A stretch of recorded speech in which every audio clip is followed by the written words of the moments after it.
Bonjour à tous et bienvenue sur le nouveau concept de Directive Première, les contre 180 secondes. J'ai décidé, après mes limites de temps sur les critiques de films, de consacrer une autre chronique qui me permettrait de débattre avec un youtubeur d'un film sorti il y a pas longtemps. Il se trouve que là on parle de La La Land qui est sorti il y a une semaine, et de permettre un petit peu d'en parler ensemble, d'en débattre avec un débrief post-digestion, j'ai envie de dire, pour voir si on a toujours le même avis, et puis pour s'opposer ou pour se mettre d'accord, parce qu'en l'occurrence, là on est plutôt d'accord. Et j'ai énormément de chance aujourd'hui, car je reçois Riyad avec sa chaîne Regalegoria, Reg, comme tu me l'as si bien dit. Merci d'avoir accepté notre invitation. Merci de m'avoir invité. Et bah écoute, je te laisse présenter brièvement ta chaîne à nos téléspectateurs, enfin, internet. Il n'y a pas grand chose à dire, c'est une chaîne de critique de films, de séries, de jeux, un peu ce qui me vient sur le moment et dont j'ai envie de parler.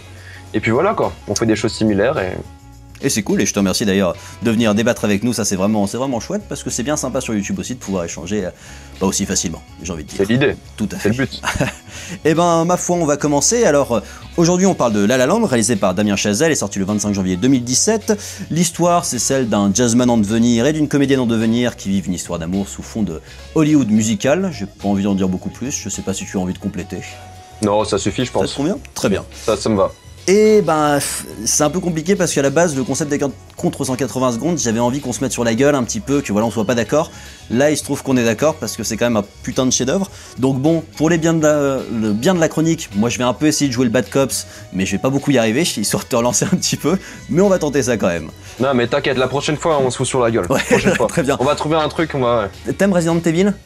Non. Ah merde, bon bah on Désolé, est aussi d'accord. Non, je peux pas. J'ai essayé, je suis allé le voir au dernier, non. Je peux pas.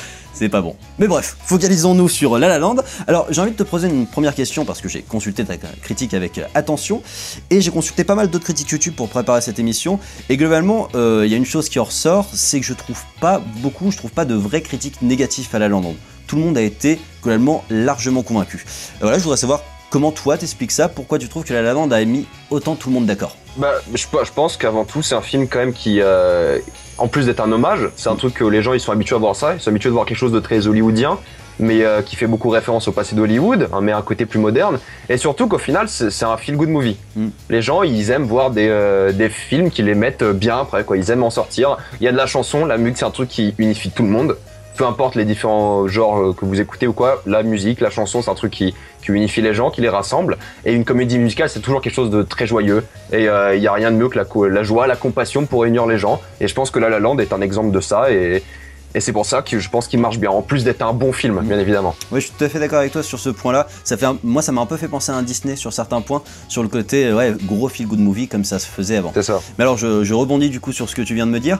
Moi, ce qui m'a étonné, c'est que malgré tout, les comédies musicales, il y a un paquet de gens qui sont allergiques, qui aiment pas du tout, et tu peux leur mettre devant n'importe quelle comédie musicale. Il y a des gens qui me diront que les Disney des années 90 c'est de la merde, ce que je peux pas entendre personnellement. Mais malgré tout, j'ai l'impression que même ceux qui aiment pas les comédies musicales, et Damien Chazelle l'avait dit, ben a priori, ils ont été même convaincus par La La Land, alors que c'en est quand même une vraie bien référencée quoi. Bah ouais, ça c'est un truc, on me dit souvent, genre j'ai invité beaucoup d'amis pour voir, on va voir La La Land, c'est une comédie musicale, je sais pas si j'ai... Au final je suis allé avec une personne qui détestait les comédies musicales et ils sont sortis très contents. Il y a certains moments, je sais pas si j'ai le droit de spoiler ou pas. Allez, spoil, tu peux te permettre. Il y a le moment où justement où Emma Stone passe son audition, sa grosse audition finale, et mon ami à côté s'est dit mais elle commence à chanter, merde, enfin elle était pas... Bon, c'est un genre de truc... Parce que le film, mine de rien, c'est une comédie musicale, mais il y a très peu d'éléments. Enfin, il chante, en soi, il chante rarement. Ouais. Il y a 4 chansons, ou chanter 5 peut-être, avec City of Stars, qui revient souvent. Mais au final, il n'y en a pas beaucoup, et c'est pas. Je comparais aux Misérables, qui était la dernière grosse. C'est dès qu'ils peuvent, ils chantent. Et là, pas vraiment, et ça soulageait, ça faisait des bons temps morts, je trouve. Ouais, et au final, même si les gens qui n'ont pas aimé les comédies musicales, je conseillais quand même à ces gens-là, parce que il y a des trucs derrière, c'est pas que ça. C'est pas Les Misérables, justement, qui étaient. L'abus total de musique. Ouais, qui se référençait très Broadway pour le coup, c'est non-stop. Et là, c'est beaucoup plus digeste, effectivement. Et comme tu le disais, il y a finalement pas tant de chansons que ça. Il n'y a pas tant de performances vocales que ça. On y reviendra peut-être un petit peu après, mais moi je trouve que Ryan Gosling a plutôt une voix assez fluette. Il nous en met pas plein la vue. Et puis il y a beaucoup en fait de musiques non chantées qui sont aussi très belles et qui, moi, m'ont rapidement fait taper du pied ou m'ont mis à donf de danse sans que ce soit forcément chanté. Et du coup, ça le rend assez digeste. Et ça passe aussi par la danse beaucoup, mine de rien, ça je l'ai pas dit, mais il y a beaucoup de moments où ils dansent et c'est... trop bien. Ouais, c'est ça, c'est le mot, quoi. C'est satisfaisant de voir ça à l'écran, ils dansent au rythme de la musique. C'est quand Ryan Gosling et Emma Stone dansent pour la première fois. Avec je sais plus, Lovely Night, c'est ça. Et les claquettes, c'était au début, quand ils commençaient à... Tu comprenais direct le jeu qu'ils allaient jouer, et c'était juste, le mot c'est satisfaisant, quoi. J'étais satisfait, c'était ça. C'est tellement référencé Gene Kelly, Fred Astaire qu'on est adulte dedans. Du coup, ça fait bien plaisir. Et du coup, on peut dire que c'est une de ces grandes forces du film aussi, d'avoir rendu digeste un genre qui pouvait rendre allergique certaines personnes, et c'est bien que tu l'aies vu avec quelqu'un du coup qui met pas les comédies musicales et qui malgré tout été convaincu. Ça devrait convaincre les derniers spectateurs qui n'ont pas encore franchi le pas. Et je rebondis aussi, je rebondis sur ce que tu m'as dit par rapport au fait que ce soit un feel-good movie. Malgré tout, je trouve que l'une des forces du film, c'est de pas se refuser le drame. C'est-à-dire que le film est assez dramatique sur certains points et que ça le rend... Enfin, comment t'expliques en fait cette espèce de dichotomie entre le feel-good movie et malgré tout qu'il soit assez dramatique sur certains points? Ce que je disais dans ma vidéo justement, c'était qu'au final, c'est un hommage, mais c'est aussi un film très moderne. Parce que là, de modernité, c'est un peu le cynisme. C'est un peu voir le monde comme le grand méchant monstre qui va tous nous manger.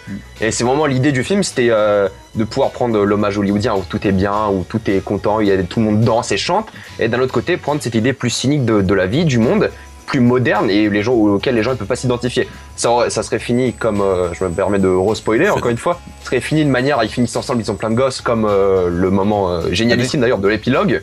Ça aurait été, pour moi, ça aurait un peu, le film aurait été moins bien, je pense. Parce qu'il joue beaucoup sur la modernité sans jouer dans les thèmes qui sont modernes, qui sont justement ce cynisme et de dire que les gens ne finissent pas tout le temps ensemble. Et ça, c'est un truc, c'est pour ça que c'est un feel-good movie qui, au final, c'est ce qu'il est et il est bien ancré dans son époque. Du coup, fin 2016, début 2017. Ouais. Donc, en France, on l'a toujours en retard, ces films. Mais je suis encore une fois complètement d'accord avec toi. Je trouve qu'il y a une phrase dans le film en plus qui résume bien le film en lui-même. C'est que le collègue chanteur de Ryan Gosling, John Legend, il lui dit t'essayes d'être révolutionnaire tout en restant conservateur, et il lui dit que c'est pas possible. Et je trouve que c'est ce que le film arrive à faire en fait, à être révolutionnaire tout en étant conservateur et référencé vers cet ancien Hollywood et vers effectivement ce cynisme qui est plus d'époque que ne l'étaient les précédents comédies musicales de l'époque des années 50 et compagnie. Ok, très bien. Et ça c'est génial, surtout maintenant, en pleine élection. Vraiment, Et surtout aux États-Unis, c'est un truc. Le contexte est tel qu'en ce moment que ça marche d'autant mieux. Et puis je rebondis sur ce que tu dis, je trouve que cette séquence de fin est absolument sublime en termes de réalisation, en termes de référence, en termes de ce que ça veut dire. Enfin, c'est cette espèce de rêve cinématographique. Ah oui, c'était le film comme on aurait aimé le voir dès le début en fait. Mais ce que je vais juste rajouter un truc, c'est qu'au final, comment dire, ça ajoute. Ça n'a pas cet effet time capsule un peu. C'est pas genre ce film il est ancré en 2016. Il représente vraiment notre époque et comment on était à l'époque, mais c'est aussi genre c'est un film qu'on peut revoir dans 100 ans quoi. C'est un film qu'on aurait pu voir il y a 100 ans aussi je pense justement. Bon visuel à part bien évidemment, mais c'est les thèmes et des thèmes qui portent et qui sont intemporels et c'est pour ça que La La Land sera à mon goût un classique comme on les appelle. Je ne te donnerai pas tort là-dessus, je suis tout à fait d'accord. Alors je te laisse passer au second point parce que moi j'ai relevé l'une de tes phrases sur ta critique où tu disais que c'était la meilleure comédie musicale de tous les temps. Alors je ne sais plus si c'était la meilleure ou l'une des meilleures. Mais je sais plus non plus. Mais je voulais savoir si c'était toujours ton avis, si maintenant tu t'es dit ah j'avais quand même bien aimé celle-là avant et puis pourquoi tu trouves que c'est la meilleure comédie musicale de tous les temps si c'est le cas. Bah au final, bon déjà j'appelais ça des critiques à chaud, donc je viens de sortir du film, je m'emporte toujours un peu. On est tous comme ça. Mais au final, c'est pour ça que j'ai changé le nom d'ailleurs, parce que on me critiquait trop là-dessus. Mais au final, c'est un truc, j'ai du mal à me rappeler d'une autre comédie musicale où quand je suis sorti, je voulais danser, chanter, mais comme un fou quoi. Et c'est la plus moderne, c'est pour moi la mieux faite. Pour moi, j'arrive pas à citer un défaut. Qu'est-ce que t'as pas aimé dans La La Land, c'est très dur. D'ailleurs, je vais te poser la question. Qu'est-ce que tu n'as pas aimé dans La La Land? J'ai du mal à te répondre. Ouais, effectivement. Voilà, c'est pour ça. Il y a peut-être des choses que je trouvais un poil moins bien, mais il n'y a rien que je n'ai pas aimé que je pourrais dire putain. Il n'y a rien qui ressort, c'est ça. Ouais, c'est ça quoi. Moi, je disais, tout le monde en vidéo, c'est l'inverse, c'est qu'à chaque fois, ça surpassait mes attentes. À chaque fois, j'adore cette scène. Il y en a une meilleure et ça s'enchaîne. Et au final, jusqu'à l'épilogue qui est fabuleux. Et, enfin voilà. Et au final, je dis ça comme ça. Faudrait que je me refasse toutes. Mais ce qu'on dit avant de commencer la vidéo, c'est que il y en a pas tant que ça. Il y en a, enfin. Bien vu, comédie musicale. West Side Story, c'était il y a un moment, quand même. Et toutes les grosses comédies musicales, c'était il y a avant les années 50, 60, on va dire. Et d'ailleurs, La La Land en fait énormément référence, à droite, à gauche, et il n'y a que ça. Complètement. Quoi. Et puis il y a ce souci sur les précédentes comédies musicales plus des années 50 qu'elles nous parlent moins parce qu'elles parlent d'une autre époque et effectivement je pense que là ça va devenir le film d'une génération parce que elle parle à toute une génération qui n'a pas de comédie musicale auquel se référencer. Alors moi je mettais un petit astérix là-dessus parce que j'avais adoré Moulin Rouge, je trouve que c'est l'un des plus beaux films. Après je sais pas si c'est l'une des plus belles comédies musicales ou juste l'un des plus beaux films d'amour en général et en sachant qu'il est très différent de La La Land dans le sens où il est très plus encore affabulé et plus encore romancé et compagnie, et je trouve ça génial, mais il a un côté moins digeste que peut-être La La Land. Je conseillerais plus facilement La La Land à quelqu'un qui n'aime pas les comédies musicales que Moulin Rouge, qui pour le coup est une vraie comédie musicale, qui se réclame comédie musicale, là où La La Land, j'ai envie de dire que j'ai l'impression que c'est un film avant d'être une comédie musicale. Tu vois ce que je veux dire? Je vois ce que tu veux dire. Je suis pas forcément d'accord là-dessus. Dans le sens où si on a trouvé c'est un film avant tout. C'est un film avant tout, mais qui marche juste parce que c'est une comédie musicale. Ouais, il y a des choses, il y a plein de scènes qui n'auraient pas marché autrement. La scène du début est très bien parce que mon ami faisait la gueule, genre oh non, ça commence déjà, il chante. Ça montrait vraiment bien là où on était, dans quelle ville on était, dans une ville où les gens rêvent, ils existent, ils se donnent à fond pour passer 1000 auditions, ils sont tous habillés enfin, ça montre bien dans la ville dans laquelle on est, et ça montrait bien ça. Et ce que je disais, c'est que Moulin Rouge, quand même, je trouve qu'il y a... Ça se voit que c'est sorti en 2001. Ouais, je crois. C'est ça se voit quand même que c'est ancré, visuel à part, encore une fois, que c'est ancré dans son époque un peu. Et alors que là, La La Land est vraiment genre... Je pense que c'est un film qui est pour n'importe quelle démographie d'ailleurs. N'importe qui, peu importe l'âge, le sexe, peut le voir. Et c'est aussi ça. Alors que Moulin Rouge, j'aurais vraiment beaucoup plus de mal à le conseiller. Mais ça, je pense qu'il y a très peu de comédies musicales que je pourrais plus conseiller que La La Land. J'ai West Side Story, ça a très mal vieilli, c'est vrai, mais même les thèmes sont pas les mêmes. Les thèmes de maintenant ne sont plus autant représentés qu'à l'époque. Alors que là, il y a des thèmes qui, je pense, sont vraiment intemporels et qui seraient là jusqu'à la fin. Il y a des thèmes qui sont trop naturels, ils existeront à jamais. Et je pense que La La Land l'a compris. On se refera un Skype dans 50 ans pour vérifier. Tu me tiens au courant. Ça marche, le rendez-vous est pris. Donc je vais enchaîner sur la dernière question parce que globalement on s'est mis d'accord, La La Land c'est fantastique, qui est la question du après, à savoir les Oscars. Ils ont raflé pas mal de Golden Globes, 7 si je ne me trompe pas, et maintenant il y a la question des Oscars qui arrive très bientôt, et cette supposition que La La Land risque quand même de tout rafler. Qu'est-ce que tu en penses? Est-ce que tu trouves qu'il le mérite? Est-ce que tu penses qu'il va vraiment tout rafler? Pour répondre, non, absolument pas. Je pense pas, ça m'étonnerait que ça fasse plus que Seigneur des Anneaux, Titanic ou Ben-Hur. Mais juste pour revenir, je suis désolé, je reviens juste à un petit truc, un élément, un commentaire que j'ai vu souvent, pas un commentaire YouTube, mais un commentaire critique au film, c'est que la romance était assez banale. Et je voulais revenir sur cette idée que la romance ne marchait que parce que c'est une comédie musicale, avant d'être un film. En tant que film, ça aurait été une romance banale. En tant que film, ça aurait été, je pense, une mauvaise romance, ils auraient pas eu la même alchimie. Mais vu que tout passe par la danse et la musique, et les paroles et les chansons, ça montre un vrai amour, une vraie romance entre les deux personnages. Et justement, c'est pour ça que je pense que ça réussit plus que beaucoup de comédies musicales. D'ailleurs, c'est au summum de son art pour ce que c'est. Et je vais continuer sur les Oscars maintenant. Je pense que meilleur film, il y a de fortes chances que ça l'emporte. Ça, je vais ressortir la liste. Même si Moonlight, que tu n'as pas vu, je dirais pas que c'est impossible qu'il gagne aussi. Meilleure réalisation, pareil, je pense c'est sûr que ça gagne, parce que c'est un film qui est très bien réalisé. Très bien réalisé, et autant plus que Whiplash, je trouve, qui est fantastique. Au niveau de la cinématographie, je crois qu'il est nominé, j'espère. Pareil, la maîtrise des couleurs, c'est comme Whiplash. Je sais pas si Whiplash, tu l'as revu récemment, je l'ai vu la semaine dernière. Il y a une maîtrise des couleurs qui est phénoménale dans Whiplash, qui représente vraiment plus que le visuel, c'est les personnages. Il y a ce moment, l'accident de voiture. Ah désolé, je spoil Whiplash aussi, mais vous auriez dû le voir déjà. Accident de voiture, après il me semble que c'est des couleurs très vertes, très genre douleur, maladie, il est dans le mal. Et c'est ça, le film le fait très bien, quoi. Voilà, jusqu'à la fin où il est illuminé. Et là, dans La La Land, on a plein d'effets comme ça, où on se retrouve avec Emma Stone illuminée, et derrière, il n'y a plus rien. Elle voit que Ryan Gosling, et plein de petits d'effets de style comme ça. Donc je pense que cinématographie, meilleure réalisation, meilleur scénario, pareil. Je pense que ça se... Pas meilleur acteur. Meilleur acteur, je pense que c'est Casey Affleck qui va le prendre. Ouais, je pense aussi. Je sais pas si t'as vu Manchester by the Sea. Oui. Je pense que c'est Casey Affleck. Il y a moyen. Parce que c'est absolument phénoménal dans le film. Je trouve qu'en plus, cette année, il y a quand même une compétition en termes d'acteurs. J'ai trouvé que Ryan Gosling était plutôt bon, alors que je suis à la base pas convaincu par Ryan Gosling. Là, j'ai trouvé très bien. Sauf qu'il est face à Viggo Mortensen de Captain Fantastic, qui était fabuleux. Andrew Garfield sur Oxenfree, Tu ne tueras point, qui était aussi fabuleux.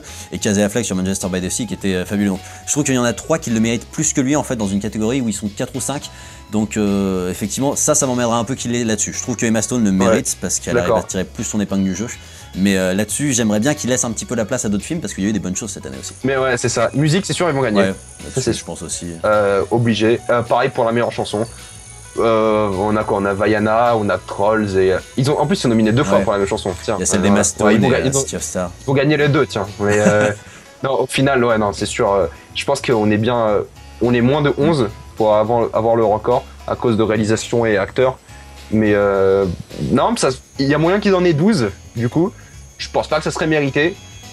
Parce que bon, je pense à la production design et costumes, c'est quand même phénoménal, Ouais, quoi. je suis assez d'accord avec toi là-dessus, c'était que je trouve que le film est vraiment excellent sur bien des points et comme tu le dis, il est intemporel et on en parlait dans nos critiques respectifs. Comme Whiplash, je trouve qu'il respire l'amour du cinéma et de la vie et de la musique de son réalisateur et pour ça c'est quand même assez fabuleux. Donc sur toutes ces nominations-là, je pense que c'est largement mérité et je pense que ce sera largement... ça gagnera. Après, je suis pas sûr qu'il mérite autant de tollé en termes de récompenses, en termes... voilà, j'aurais bien aimé voir aussi d'autres films parce qu'il y a des bonnes choses, comme on en a parlé, mais qu'a priori, comme The Artist, il représente une certaine période d'Hollywood que Hollywood aime bien mettre en avant aussi, que c'est un feel-good movie à un moment où je pense que le cinéma en a particulièrement besoin, où le contexte politique en a particulièrement besoin. Donc c'est un film qui est en plus dans son époque et qui du coup va en plus bénéficier, je pense, de ce pont pour pouvoir gagner encore plus de récompenses. Et que même si tout n'est pas mérité, le film en lui-même est tellement bon que c'est chouette si ça l'inscrit dans l'histoire du cinéma, quoi. Non, mais c'est sûr, enfin, même s'il gagne rien, ce qui sera aberrant, ça serait la révolution dans la rue, mais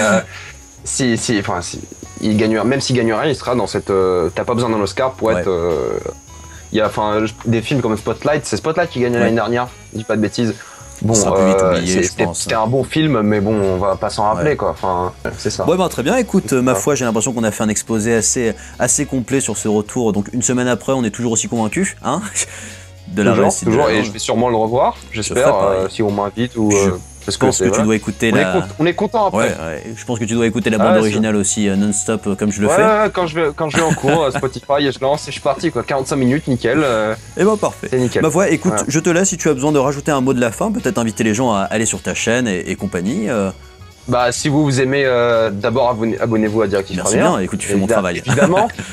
Évidemment, ils font du bon taf, ils travaillent derrière, je les vois. Mais dans l'idée, voilà, abonnez-vous à eux d'abord. Et si vous voulez voir quelqu'un d'autre, moi par exemple, abonnez-vous à ma chaîne. Je pense que tu mettras un lien dans la description ou un truc comme ça. C'est Reg, essayez pas de prononcer. et moi je vous dis peut-être à plus sur ma chaîne, et sinon peut-être à plus dans l'un des autres débats. Et cette fois, prends un film qu'on déteste. Ouais, ça serait plus drôle. Et que toi, ou peut-être que l'un de nous aime. En désaccord, ça c'est un truc que je kifferais bien faire. Ouais, pas Resident Evil par contre.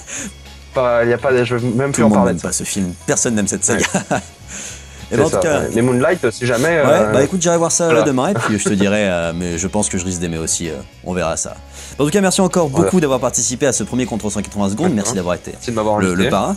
Et puis merci à vous, spectateurs, d'avoir suivi cette chronique. Je vous invite à liker, commenter, vous abonner pour les deux chaînes. Et puis je vous donne rendez-vous très bientôt pour d'autres 180 secondes ou d'autres 180 secondes. À très bientôt!